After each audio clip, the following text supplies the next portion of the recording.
Hi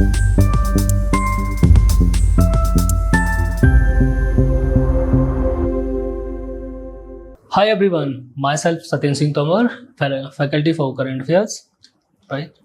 चलिए आज हम लोग एक बहुत ही इंपॉर्टेंट टॉपिक है जिसको डिस्कस करने वाले हैं। आपके प्रीलिम्स और मेंस के पर्सपेक्टिव से बहुत ही इंपॉर्टेंट टॉपिक है, क्योंकि गवर्नमेंट के द्वारा जो भी स्कीम्स लॉन्च की जाती हैं वो आपके एग्जाम के पर्सपेक्टिव से बहुत इंपॉर्टेंट हो जाती हैं, राइट। रिसेंटली गवर्नमेंट ने कुछ दो ऐसी इंपॉर्टेंट स्कीम्स लॉन्च की हैं जो कि एग्रीकल्चर से रिलेटेड हैं, तो हम लोग डिस्कस करने वाले हैं। ये आपका जो पेपर 3 है एग्रीकल्चर एंड इकोनॉमी उससे रिलेटेड ये टॉपिक है, राइट।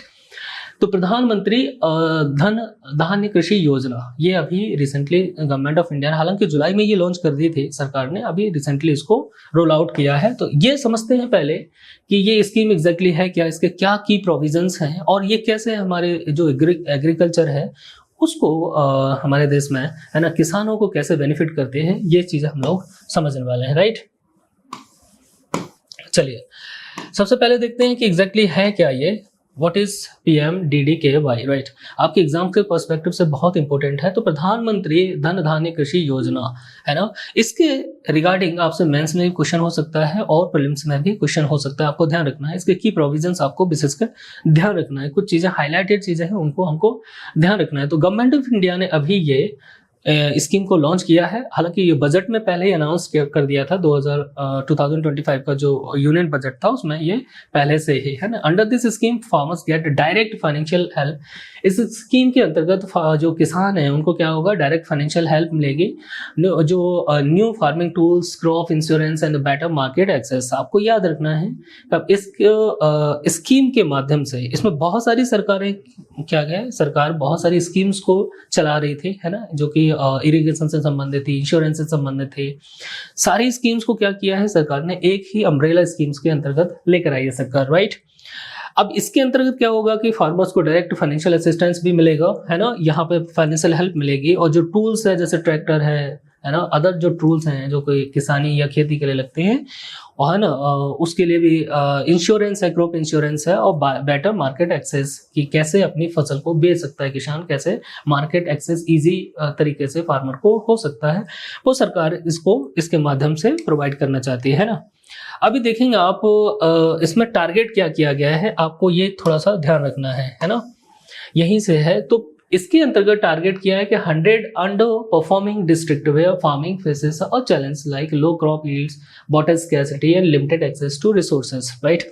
यानी ऐसे 100 अंडर परफॉर्मिंग डिस्ट्रिक्ट्स को चयन किया सरकार ने जहां पर क्रॉप का जो यील्ड है, प्रोडक्शन है बेसिकली वो बहुत कम है, वाटर स्कैर्सिटी देखने को मिलती है। जैसे महाराष्ट्र में भी कई ऐसे राज्य होंगे विदर्भ में जो कि वाटर स्कैर्सिटी की चैलेंज की वजह से प्रॉब्लम फेस कर रहे हैं है ना, वाटर स्कैर्सिटी देखने को, लिमिटेड एक्सेस टू रिसोर्सेस है ना। तो ऐसे 100 क्या करना है, 100 अंडर परफॉर्मिंग डिस्ट्रिक्ट को सरकार ने इसके अंतर्गत अभी ट्रायल बेसिस पे चूंकि लेकर आए हैं सरकार, राइट। तो आपसे यहाँ प्रीलिम्स में हो सकता है कि 100 की जगह 200 दे दे, 250 दे दे, कुछ भी नंबर दे सकते हैं। तो आपको ये ध्यान रखना है 100 अंडर परफॉर्मिंग डिस्ट्रिक्ट्स को इसके अंतर्गत टारगेट किया गया है पर ईयर। इसके अंतर्गत जो बजट एलोकेशन है वो 24,000 करोड़ रुपीस का है, ठीक है। और ये 6 ईयर के लिए, यानी हर एक साल कितना है, 24,000 करोड़, 24,000 करोड़ रुपए का एलोकेशन रहेगा, बजट एलोकेशन। और ये स्कीम जो लेके आई है सरकार वो 6 साल के लिए, 6 ईयर्स के लिए है, 26 से लेकर 2030 और 31 तक है। तो आपको याद रखना है टोटल बजट आउटले कितना हो जाएगा, 1.44 लाख करोड़ रुपीस। एक साल में कितना है, 24,000 करोड़। अब यहाँ से आपको थोड़ा सा टर्न कर सकते हैं, अगर वो स्टेटमेंट देगा कि इसका बजट आउटले एनुअल जो बजट है वो हो सकता है 30,000 दे दे, 40,000 दे दे, या हो सकता है कि ये इसकी जगह ये आपसे इसका मेंशन कर दे प्रीलिम्स में, ठीक है ना। तो आपको ये याद रखना है, ठीक। particularly small and marginal farmers owing less than 2 hectares of a land who constitute 86% of India's farming population। ये इकोनॉमिक सर्वे है हमारा 2024-25 का, और उसमें बताया गया है कि हमारे जो स्मॉल एंड मार्जिनल फार्मर्स है वो कितने परसेंट हैं, तो 86% हैं। यानी ऐसे किसान जिनके पास जो खेती है बेसिकली जो लैंड है वो 2 हेक्टेयर्स और इससे कम है, राइट। अब यहाँ पर आप देखेंगे कि गवर्नमेंट ने क्या किया है कि 36 एग्जिस्टिंग एग्रीकल्चर स्कीम्स को अक्रॉस 11 मिनिस्ट्रीज को इसके अंतर्गत क्या कर दिया है, इनको कंसोलिडेट कर दिया है। जैसे मैंने स्टार्टिंग में ही बताया था कि इस स्कीम के अंतर्गत क्या किया है, सरकार के द्वारा विभिन्न मिनिस्ट्रीज के द्वारा, डिफरेंट मिनिस्ट्रीज के द्वारा बहुत सारी स्कीम चलाई जा रही थी, उनको क्या किया है सरकार ने एक साथ में कंसोलिडेट कर दिया है इसके अंतर्गत, ठीक है ना। जैसे कि पीएम किसान जो सरकार है ना कैश ट्रांसफर करती है 6,000 रुपये, है ना, भारत सरकार किसानों को 6,000 रुपये जो कैश ट्रांसफर करती है, तो ये पीएम किसान के अंतर्गत ही करती है। दूसरा आप देखेंगे कि प्रधानमंत्री फसल बीमा योजना क्रॉप इंश्योरेंस प्रोवाइड करती है सरकार इसके अंतर्गत। PMKSY इरिगेशन के लिए है, कृषि सिंचाई योजना प्रधानमंत्री कृषि सिंचाई योजना है, राष्ट्रीय कृषि विकास योजना है into unified programme to streamline efforts and minimise impact. तो आप देखेंगे कि ऐसे 36 एग्जिस्टिंग एग्रीकल्चरल स्कीम्स हैं जो कि विभिन्न डिफरेंट जो मिनिस्ट्रीज हैं वो रन कर रही थी, इनको सभी को क्या किया है एक स्कीम के अंतर्गत लेकर आया गया है, कंसोलिडेट कर दिया गया है, ठीक है ना। तो एक तो हमको बजट आउटले देखना है, एनुअल का कितना 24,000 है, और अगर 6 साल के लिए स्कीम है तो 6 साल की जगह हो सकता है आपसे 5 साल, अगर प्रीलिम्स में आपसे ऐसा रख दिया जाए कि ये 5 साल के लिए स्कीम है, इसका बजट आउटले जो रहेगा 1.4 लाख करोड़, राइट, ऐसा।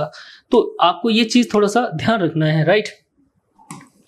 अभी हम देखते हैं नीति आयोग ने ये, चूंकि ये कॉन्सेप्ट आया कहाँ से किस पर बेस्ड है, ये हम लोग थोड़ा देख सकते हैं। नीति आयोग ने एस्पिरेशनल डिस्ट्रिक्ट प्रोग्राम स्टार्ट किया था और वहां पे ऐसी 112 यानी 112 अंडर डेवलप्ड डिस्ट्रिक्ट्स को पहचान किया, ठीक है, जहाँ पर हेल्थ, एजुकेशन, है नो, और ह्यूमन डेवलपमेंट, बेसिकली ये सब चीज़ें, इंफ्रास्ट्रक्चर, ये ऐसी डिस्ट्रिक्ट थी भारत की, जैसे सपोज दैट कि अभी हमारे यहाँ पे मोर देन 700 डिस्ट्रिक्ट है ना, 700 से ज़्यादा डिस्ट्रिक्ट हैं भारत में। उनमें से 112 ऐसी डिस्ट्रिक्ट जिनको हमने बोला एस्पिरेशनल डिस्ट्रिक्ट, राइट, और ये नीति आयोग ने प्रोग्राम चलाया एस्पिरेशनल डिस्ट्रिक्ट प्रोग्राम। तो ये सबसे पिछड़ी हुई 112 है ना डिस्ट्रिक्ट है जिनको हमने पहचान की और फिर हमने ये प्रोग्राम चलाया इनके डेवलपमेंट के लिए अलग से। ऐसा नहीं है कि सारी डिस्ट्रिक्ट को एक जैसा ही मतलब हमको ट्रीट करना है, हमने ये ऐसा है, इसी की बेसिस पर हमने ये स्टार्ट किया है PMDDKY, focus on regions with low crop yield. देखिए किन किन चीज़ों पर ये फोकस करता है, तो ये हमको थोड़ा सा ध्यान रखना है। PMDKY ये क्या करता है, regions with low crop yield, यानी ऐसे रीजन्स जहां पर क्रॉप का जो यील्ड है, बेसिकली प्रोडक्शन है, वो क्या होता है, कम देखने को मिलता है। जैसे वीट यील्ड अगर below 3.5 tonne wheat hectare compare to the national average, right, यानी वीट का प्रोडक्शन सपोज एट 1.8 टन पर हेक्टेयर मिल रहा है तो उसको बढ़ाना, ऐसा। दूसरा है मॉडरेट क्रॉपिंग इंटेंसिटी देखने को मिलती है वहां पर। तो ऐसे रीजन जहां पर आप देखेंगे कि क्रॉप यील्ड बहुत कम देखने को मिल रही है, ठीक है ना, मॉडरेट क्रॉपिंग इंटेंसिटी देखने को मिलती है, राइट, इसीलिए इसको स्टार्ट किया गया है। अब बाय प्रोवाइडिंग इरिगेशन, है ना, storage, loans, training, moderate technology support, ये seeks to boost farmers income, ensure food security. और इसका मतलब क्या है, इसके माध्यम से कि किसानों की आय बढ़ेगी, है ना, फार्मर्स इनकम इंक्रीज होगी। दूसरा है फूड सिक्योरिटी को हम इंश्योर करें। थर्ड है आत्मनिर्भर भारत का जो हमारा सपना है, सेल्फ रिलायंट इंडिया का, कि हमको 2047 तक 2047 तक हम आत्मनिर्भर बन जाएंगे हर तरीके से। ये हमारा है ना, इस टारगेट को अचीव करना बेसिकली, राइट।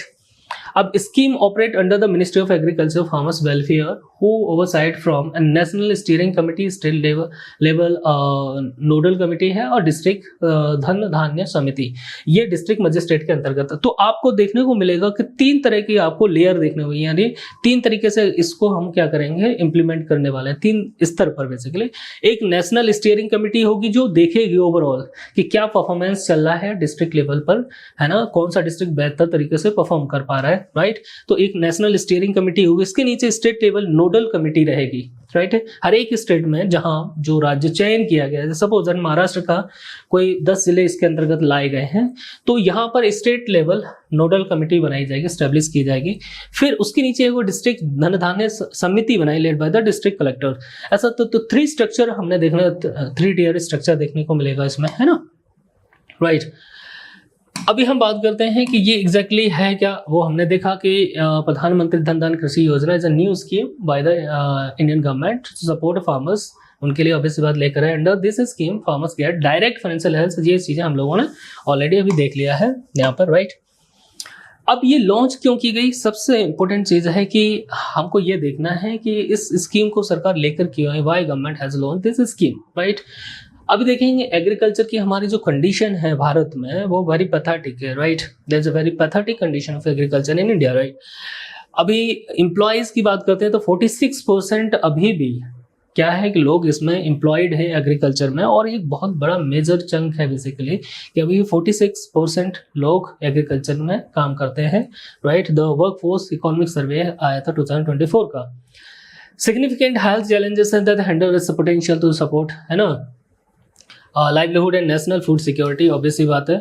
दूसरा है लो क्रॉप प्रोडक्टिविटी। दूसरा सबसे बड़ी एक और भी चीज़ है कि हमारे यहाँ पर जो प्रोडक्टिविटी है बेसिकली क्रॉप की वो बहुत कम है ना, राइट। इन कंपैरिजन अगर हम बात करते हैं अन्य देशों की, जैसे चाइना है या जापान है, तो वहाँ पर हेक्टेयर जो प्रोडक्टिविटी है, जो यील्ड है बेसिकली, वो बहुत ज़्यादा देखने को मिलेगी इन कंपैरिजन टू इंडिया। हमारे यहाँ पर अगर हम देखें तो जो वीट का है बेसिकली, सीमांचल ऐसे कई राज्य हैं जिनके कई कई क्षेत्र ऐसे हैं जहाँ पर प्रोडक्शन या यील्ड देखें तो बहुत कम है। जैसे suppose that many district particularly Uttar Pradesh like है ना, पूर्वांचल और बुंदेलखंड है, बिहार का सीमांचल है, मध्य प्रदेश का जो ट्राइबल एरियाज है produce lower yield due to the degraded soil. यहाँ पर अगर देखें तो क्या प्रॉब्लम है, डिग्रेडेड सॉइल की वजह से यहाँ पर लो क्रॉप प्रोडक्टिविटी देखने को मिलती है, आउटडेटेड फार्मिंग मेथड्स देखने को मिलेंगे और इनसफिशिएंट इरिगेशन देखने को मिलेगा, राइट।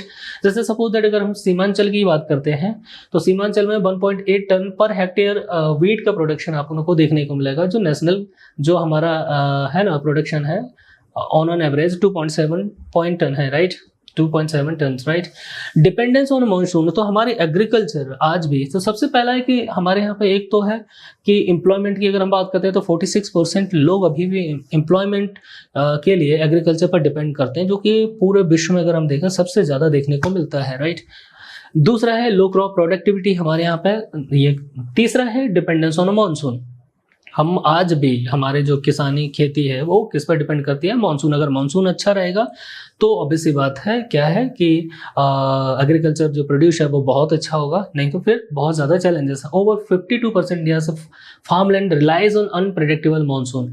अभी भी देखिए ये मेजर चंक है कि फार्म 52 है ना, जो है अभी इस पर 52% अभी भी इंडिया का जो फार्म लैंड है वो मानसून पर डिपेंड करता है। और मानसून अभी क्या है देखेंगे आप, फ्लक्चुएट कर रहा है धीरे से, अनप्रेडिक्टेबल होता जा रहा है धीरे। महाराष्ट्र में है ना जो है रेन है, अनसीजनल रेन हो रही है, जिसकी वजह से अभी यहाँ पे अनियन का जो प्रोडक्शन है या उस पर बहुत ज़्यादा इम्पैक्ट पड़ा है, राइट। दूसरा देखेंगे यहाँ पे leading to a crop failure during droughts और unseasonal rains as seen in Bundelkhand 2023, है ना। तो हर एक राज्य में इस तरह के चैलेंजेस आपको देखने को मिलेंगे। And one of the most important factor है स्मॉल लैंड होल्डिंग्स, राइट। अभी भी हमारे पास जो किसान है, हमारे जो किसान इस देश के, अपने देश के, तो 86% farmers are on less than 2 hectares, right. तो छोटी छोटी लैंड होल्डिंग्स हैं जिसकी वजह से भी प्रॉब्लम आती है। अब 86% जो किसान हैं या फार्मर्स हैं उनके पास 2 हेक्टेयर से कम जमीन देखने को मिलेगी, ठीक है ना। और अर्निंग एन एवरेज कितना कमाते हैं, 10,218 पर मंथ। ये हमारा बेसिकली जो अर्निंग है बेसिकली, है ना, किसानों की। Lack of modern resources, farmers के पास अभी चूंकि मॉडर्न रिसोर्सेज की कमी देखने को मिलती है। जैसे many farmers can not afford high quality seeds जो आते हैं उनको अफोर्ड नहीं कर पाते, बायो फर्टिलाइजर नहीं देख, है ना, मैकेनाइज्ड इक्विपमेंट लाइक ट्रैक्टर और harvesters, limiting productivity and efficiency. तो अभी भी हमारे जो किसान है हमारे देश का, उनके पास मॉडर्न रिसोर्सेज आपको देखने को बहुत कम मिलेगा देखने को। पोस्ट हार्वेस्ट लॉसेस देखने को मिलेगा कि फसल तो बेसिकली पक जाती है, उसके बाद भी बहुत सारे चैलेंजेस देखने को मिलते हैं। हमारे पास इनएडिक्वेट स्टोरेज फैसिलिटी है, ठीक है ना। इसकी वजह से भी क्या होता है कि किसानों को जो पोस्ट हार्वेस्ट लॉस होता है वो बहुत ज़्यादा होता है। लो फार्मर्स इनकम, किसानों की जो इनकम है वो भी बहुत कम देखने को मिलेगी। तो ये मेन रीज़न है, आप देखेंगे लो फार्मर्स इनकम है, पोस्ट हार्वेस्ट लॉसेस है, लैक ऑफ मॉडर्न रिसोर्सेज है, स्मॉल लैंड होल्डिंग्स है। अब आपसे देखिए ये हमारे एग्रीकल्चर के जो जनरल बेसिकली चैलेंजेस हैं। आप कहीं भी अगर एग्रीकल्चर से रिलेटेड कोई क्वेश्चन आता है तो आप ये आपके की पॉइंट्स हैं, लो फार्मर्स इनकम है, पोस्ट हार्वेस्ट लॉसेस है, लैक ऑफ मॉडर्न रिसोर्सेज है ना, स्मॉल लैंड होल्डिंग्स है, मॉनसूनल जो डिपेंडेंस है हमारी वो है, राइट, लो क्रॉप प्रोडक्टिविटी है। ये जनरल पॉइंट्स हैं जो आप लोगों को याद रखना है, और सरकार चाहती है इन सभी जो चैलेंजेस हैं इनसे कैसे हम निजात पाए, और इसी के लिए सरकार ने ये स्कीम लॉन्च की है। अभी आप देखेंगे तो इसका की ऑब्जेक्टिव्स क्या हैं इस स्कीम के, तो आप ऑब्वियसली बात है increase crop yield by 20 to 30% through high quality inputs and technology. तो सरकार चाहती है कि हम हाई क्वालिटी इनपुट्स के माध्यम से और जो state of the art technologies के माध्यम से हम अपनी जो यील्ड है, क्रॉप यील्ड, इसको बढ़ा के 20 से 30% करें, राइट। दूसरा है reduce reliance on monsoon with advance irrigation system like drip and sprinkle system. सरकार इसको बहुत हद तक प्रमोट कर रही है कि हम ड्रिप इरिगेशन सिस्टम को या स्प्रिंकल इरिगेशन सिस्टम है इसको लेकर आए। तो इससे क्या होगा कि बहुत ज़्यादा पानी की बचत भी होगी, ठीक है ना। तो वाटर जो स्कैसिटी कई रीजन में देखने को मिलती है, तो इससे हम कहीं ना कहीं निजात पाएंगे, है ना। तो इससे जो मॉनसूनल डिपेंडेंस है हमारी अभी भी 52%, राइट, उसको हम घटा सकते हैं। Provide affordable tools and the mechanisation to enhance efficiency. Affordable tools जैसे सरकार अभी बहुत सारा सब्सिडी प्रोवाइड कर रही है, आप देखेंगे, है ना। तो ये जो अफोर्डेबल टूल्स है इनके लिए बिल्ड स्टोरेज इंफ्रास्ट्रक्चर, है ना। तो जो पोस्ट हार्वेस्ट लॉसेस होते हैं उनको हम कहीं ना कहीं मिनिमाइज कर सकें, इसके लिए भी सरकार काम कर रही है। तो आप ये चीज़ देखेंगे, है ना, ये ऑब्जेक्टिव है, राइट। इसके बेनिफिट क्या है, की बेनिफिट्स अगर हम देखें तो ऑब्वियस सी बात है, अगर स्कीम को बेहतर तरीके से इंप्लीमेंट किया जाता है तो इसके क्या है, बहुत सारे बेनिफिट देखने को मिलेंगे, है ना। सबसे पहला है इंक्रीज क्रॉप यील्ड, राइट। हम जो क्रॉप का यील्ड है उसको बढ़ा सकते हैं। अभी जैसे सपोज दैट के राइस का जो प्रोडक्शन है कई और डिस्ट्रिक्ट में, है ना, जो यील्ड है राइस का वो पर हेक्टेयर 1.8 टन पर हेक्टेयर के हिसाब से देखने को मिलती है। तो हम अगर इसको बढ़ा के 4 टन पर हेक्टेयर कर देते हैं, ऑब्वियस सी बात है प्रोडक्शन बढ़ेगा तो फार्मर्स की इनकम बढ़ेगी और हम एक्सपोर्ट भी कर सकते हैं। जैसे अभी हम पल्सेस की बात करते हैं तो इंडिया विश्व में सबसे ज़्यादा पल्सेस का प्रोडक्शन करता है और कंज्यूमर भी है, लेकिन उसके बाद भी वो जो हमारे होम ग्रोन पल्सेस हैं, राइट, वो हमारी जो ग्रोइंग डिमांड है उसको पूरा नहीं करती, इसलिए हम इंपोर्ट भी करते हैं। So more than 5 to 6 billion dollar हम पर ईयर खर्च करते हैं पल्सेस के इंपोर्ट पर। अगर पल्सेस को वीट का प्रोडक्शन है इनका बढ़ जाएगा पर हेक्टेयर, तो क्या होगा, किसानों की आय भी बढ़ेगी। दूसरा है कि हमारे जो इंपोर्ट डिपेंडेंसी उसमें कमी आएगी देखने को, हमारा जो बहुत सारा पैसा जाता है वो कहीं ना कहीं हम लोग उसको सेव कर सकते हैं, है ना। तो इसके लिए क्या करना है, एक्सेस टू हम हाई यील्डिंग सीड्स प्रोवाइड कर रहे हैं, ऑब्वियसली बात है। बायो फर्टिलाइजर है, मैकेनाइज्ड टूल्स हैं और like seed drills to boost production. जो प्रोडक्शन है उसको बढ़ाने के लिए बायो फर्टिलाइजर का उपयोग है, ठीक है ना। हाई यील्ड सीड्स है, इनको प्रोवाइड करें किसानों को, हायर इनकम किसानों की जो है इनकम इससे बढ़ जाएगी, है ना। सस्टेनेबल फार्मिंग रहेगी अगर हम ऑर्गेनिक फर्टिलाइजर का उपयोग करते हैं और वाटर सेविंग इरिगेशन इस तरह की चीज़ों को, है ना। क्लाइमेट रेजिलेंट क्रॉप्स है, तो इससे क्या होगा, एक तो सॉइल हेल्थ आपकी बनी रहेगी और जो एनवायरमेंटल इम्पैक्ट है इनको हम कम कर सकते हैं, ठीक है ना। तो ज़्यादातर फर्टिलाइज़र जो केमिकल फर्टिलाइज़र उसके यूज़ करने से भी क्या होता है, सॉइल का जो डिग्रेडेशन हो रहा है, राइट, वो हम रोक सकते हैं। इसकी जगह हम क्या कर रहे हैं, ऑर्गेनिक फर्टिलाइज़र को प्रमोट कर रहे हैं। इसके माध्यम से वाटर सेविंग इरिगेशन जैसे ड्रिप इरिगेशन सिस्टम इसको प्रमोट कर रहे हैं। क्लाइमेट रेजिलेंट क्रॉप को, है ना, धीरे धीरे प्रमोट कर रहे हैं इसके माध्यम से। अब देखें इरिगेशन सिस्टम हमारा drip and sprinkle system to ensure water availability, enabling year round farming in a dry region. जो ड्राई रीजन रहते हैं जहाँ पर बारिश नहीं होती है, तो वहाँ पर अगर हम ड्रिप एंड स्प्रिंकल सिस्टम को अगर उपयोग करते हैं तो कम पानी में हम क्या कर सकते हैं, फसल का उपयोग कर सकते हैं, यानी फसल प्रोड्यूस कर सकते हैं। स्टोरेज फैसिलिटीज को इसके माध्यम से हमको बढ़ाना है। विलेज एंड ब्लॉक लेवल पर ware houses and cold storage हमको इस्टेब्लिश करने जा रहे हैं। इससे क्या होगा, स्पॉइलेज जो होता है ना हमारा 20% जो पेरिसेबल गुड्स हैं बेसिकली, या फ्रूट्स वेजिटेबल हैं या डेयरी प्रोडक्ट्स हैं, उनको हम बचा सकते हैं। यानी अभी भी हमारा जो फ्रूट्स हैं, वेजिटेबल हैं या डेयरी प्रोडक्ट्स हैं, वो क्या होता है कि हमारे पास जो वेयर हाउसेस हैं, कोल्ड स्टोरेज हैं, इनकी कमी की वजह से क्या होता है, जो पेरिसेबल गुड्स हैं वो है ना लॉस होता है उसकी वजह से। तो हम क्या करते हैं, स्टोरेज फैसिलिटी बढ़ा रहे हैं, फाइनेंशियल सपोर्ट भी इसके माध्यम से प्रोवाइड कर रहे हैं, सब्सिडी प्रोवाइड कर रहे हैं 50 to 80% ऑफ इनपुट्स, राइट। दूसरा है लोन भी प्रोवाइड कर रहे हैं 50,000 से 1 लाख, लॉन्ग टर्म के लिए 1 लाख to 10 लाख थ्रू किसान क्रेडिट कार्ड्स के माध्यम से और नाबार्ड के माध्यम से। मार्केट एक्सेस आपको इसके माध्यम से प्रोवाइड कर रहे हैं, जैसे डिजिटल प्लेटफॉर्म्स है, ई नाम है, किसानों के ई नाम जो ई मंडी है बेसिकली, इसके माध्यम से जुड़ा रहा है। दूसरा PMDDKY एप्स के माध्यम से जो फार्मर्स उनको कनेक्ट कर रहे हैं, और डायरेक्टली जो बायर्स हैं कि यानी किसान से जो बायर्स हैं डायरेक्टली क्या कर सकते हैं, परचेज कर सकते हैं उनकी क्रॉप्स को। तो हम मिडिल मैन को यहाँ से क्या कर रहे हैं, बीच में से उनको हटा दे रहे हैं बेसिकली, है ना, जो बिचौलिए होते हैं और ये शोषण करते हैं अक्सर फार्मर, है ना, किसानों का। दूसरा है ट्रेनिंग एंड स्किल डेवलपमेंट।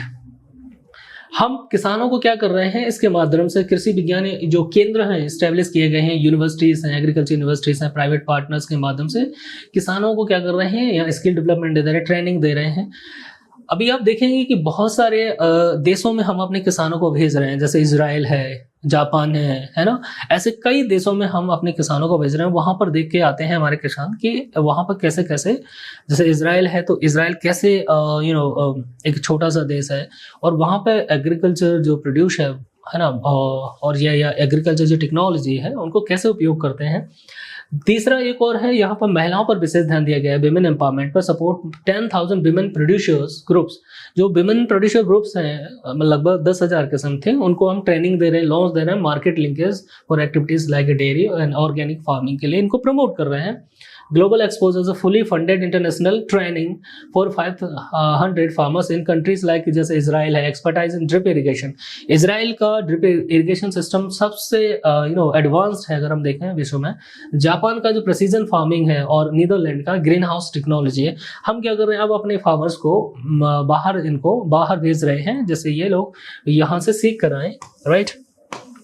अब इसमें लिखा है हु कैन अप्लाई, तो प्रीलिम्स में क्वेश्चन पूछ सकता है कि इसके अंतर्गत कौन कौन अप्लाई कर सकता है। तो ऑब्वियस सी बात है, स्मॉल एंड मार्जिनल फार्मर्स है, विमेन फार्मर्स हैं, ये भी इसके अंतर्गत, यंग फार्मर्स हैं, राइट, जैसे कि youth adopting modern farming technology और starting agri business such as organic farming, value added products, ventures, है ना, बहुत सारे स्टार्टअप्स जो है यूथ स्टार्ट किए हैं उनको भी है। Farmers in low productivity areas, जो लो प्रोडक्टिविटी एरियाज में जो फार्मर्स हैं उनको भी बेसिकली इसके अंतर्गत इंक्लूड किया गया है। फार्मर्स प्रोड्यूसर ऑर्गेनाइजेशंस हैं, ये डायरेक्टली इनको नहीं इसके अंतर्गत रखा गया, लेकिन group of farmers collaborating to access shared benefits like bulk loans, storage facilities, right, ये एंड मार्केट लिंकेज इनके माध्यम से प्रोवाइड कर रहे हैं। अलाइड सेक्टर्स वर्कर्स हैं, जैसे कि जो लोग एपीकल्चर है, पोल्ट्री है, फिशरीज है, डेयरी है ना में काम कर रहे लोग हैं, इससे जो वर्कर्स हैं रिलेटेड हैं, selected district contributing diversified income. तो आप लोगों को एक तो देखना स्मॉल एंड मार्जिनल फार्मर्स हैं, राइट, विमेन फार्मर्स हैं, यंग फार्मर्स हैं, राइट, यंग जो एंटरप्रेन्योर्स हैं या स्टार्टअप इन्होंने स्टार्ट किया है ना, ऑर्गेनिक फार्मिंग वगैरह के लिए, फार्मर प्रोड्यूसर ऑर्गेनाइजेशंस हैं और अलाइड सेक्टर वर्कर्स है। अब चैलेंजेस क्या हैं ये भी अपने आप में देख लेंगे, इस स्कीम को इम्प्लीमेंट करने में क्या क्या चैलेंजेस फेस सरकार कर सकते हैं, वो सब चीज़ें भी हम लोग देखते हैं, है ना। चलिए, तो सबसे पहला है कोऑर्डिनेशन एंड कॉम्प्लेक्सिटी। तो यहाँ पर सॉल्यूशन और चैलेंजेस दोनों की बात करते हैं। आपसे फिल्म्स में कुछ प्रश्न जैसे क्वेश्चन है वो पूछा जा सकता है कि प्रधानमंत्री अभी ये जो स्कीम है लॉन्च की गई, इसके संबंध में इसके एक तो की प्रोविजंस होंगे, दूसरा है कि इसके रिगार्डिंग क्या चैलेंजेस और सॉल्यूशन प्रोवाइड करने के लिए। तो सबसे पहला है कोऑर्डिनेशन कॉम्प्लेक्सिटी है। एक तो हमने 36 स्कीम्स को जो 11 मिनिस्ट्रीज के अंतर्गत अभी तक जो चल रही थी उनको हमने क्या किया, इसके एक ही साथ में इंटीग्रेट कर दिया है। अब प्रॉब्लम आएगी क्या, रिस्क ब्यूरोक्रेटिक डिलेशन, मिसकम्युनिकेशन देखने को मिल सकता है कि एक तो ब्यूरोक्रेटिक डिले हमारे देश में बहुत ज्यादा रहता है, ठीक है ना, यहाँ से डिलेज देखने को, दूसरा मिसकम्युनिकेशन देखने को राज्यों के बीच में, केंद्र के बीच में, फिर केंद्र के इस मिनिस्ट्री के और उस मिनिस्ट्री के बीच में, है ना। दूसरा सॉल्यूशन क्या हो सकता है, इसके बाद appoint central nodal officer to streamline operations and ensure seamless collaboration between ministries and state government, right. एक हमको सेंट्रल नोडल ऑफिसर इसके लिए नियुक्त करना पड़ेगा, ऑफिसर्स जो क्या करेंगे, इसको कोऑर्डिनेशन करेंगे राज्यों के बीच में, मिनिस्ट्रीज के बीच में, और सीमलेस इसका क्या करना है, कोलैबोरेशन देखने को मिलेगा इनके बीच में, है ना। इसको प्रमोट करें राज्यों के बीच। अवेयरनेस गैप है फार्मर्स के बीच में। सबसे बड़ा एक चैलेंज है कि किसानों को पता ही नहीं है किस तरह की कोई स्कीम भी है जो सरकार लेकर आई है ना। तो अवेयरनेस किसानों के बीच में बहुत कम देखने को मिलेगा। जैसे रिमोट एरियाज में अगर देखें तो lack of information about the scheme, right, how to apply specially in a district with low literacy और इंटरनेट। अब इसके लिए क्या सॉल्यूशन हो सकता है, ठीक है, ये जनरल चीज़ है, आपको ध्यान रखना है। तो अवेयरनेस गैप देखने को मिलेगा। अब इसके लिए हम क्या करेंगे, अवेयरनेस कैंपेन को लॉन्च कर सकते हैं through radio, SMS, WhatsApp and KB cases, right, and village level workshops इनको ऑर्गेनाइज कर सकते हैं। लोकल लैंग्वेज जो मटेरियल है उनको प्रोवाइड कर सकते हैं। तो जो एलिजिबल फार्मर्स हैं लगभग 90% उन तक हम पहुंच सकते हैं, है ना। तो अवेयरनेस कैंपेन के माध्यम से, रेडियोस के माध्यम से, टेलीविजन के माध्यम से, SMS के माध्यम से, ठीक। ये वेदर रिस्क देखने को मिलती है हमारे यहाँ पे, ड्रॉट, फ्लड्स एंड अनसीजनेबल रेन, ठीक है। ये क्या करते हैं, तो अंडरमाइन करती है जो हमारे यील्ड इंप्रूवमेंट है इसको। अब इसके लिए हम क्या कर सकते हैं, जैसे मैंने अभी हम डिस्कस भी किए थे, प्रमोट ड्रॉट रेजिस्टेंट सीड्स। जो ड्रॉट रेजिस्टेंट सीड्स है उनको हमको प्रमोट करना है। स्मार्ट इरिगेशन सिस्टम को प्रमोट करना है, ठीक है। इंश्योरेंस जो हमारा इंश्योरेंस फैसिलिटी है इनको कहीं ना कहीं प्रमोट करना है to mitigate weather related losses, right. अब इक्विटेबल डिस्ट्रीब्यूशन की बात करते हैं तो यहाँ पे ये भी अपने आप challenge, ensuring all 100 districts receive fair benefits in, है ना, एक challenging due to the barring infrastructure and advance. अभी हमारे जो हमने सपोज दैट 100 डिस्ट्रिक्ट को इसके अंतर्गत लिया।